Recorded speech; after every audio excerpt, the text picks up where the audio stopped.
The morning sun rose over the mountains, casting golden light across the valley where Jonathan Reed's sprawling Laganstone mansion stood proudly.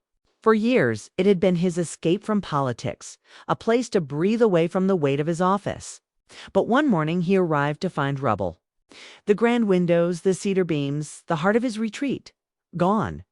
Heavy machinery still sat nearby, dust rising from fresh demolition.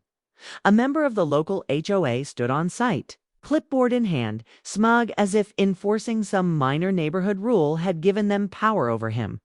"Your property violated structural codes," the man sneered, as if reciting lines from a script. Jonathan's jaw tightened.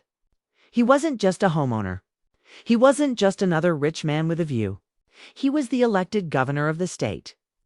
And this reckless destruction wasn't just an offense, it was political suicide for the HOA. At first, he said nothing.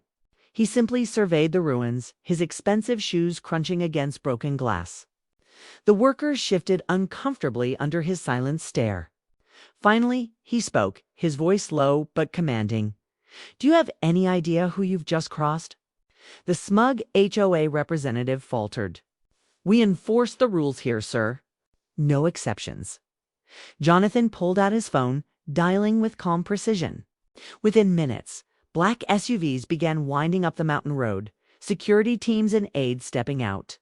The atmosphere shifted. Instantly, workers froze. The clipboard slipped from nervous hands.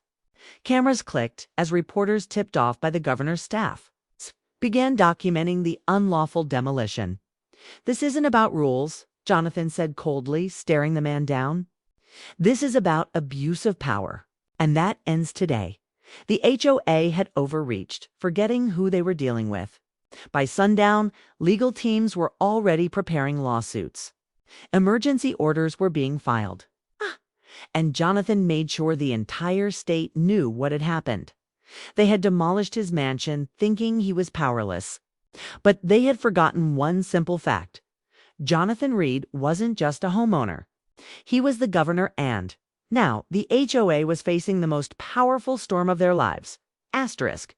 If you enjoyed this story and want more intense thrillers and suspenseful adventures, don't forget to hit that subscribe button, give this video a like, and share it with friends who love a good mystery. Your support helps me bring you more stories just like this one.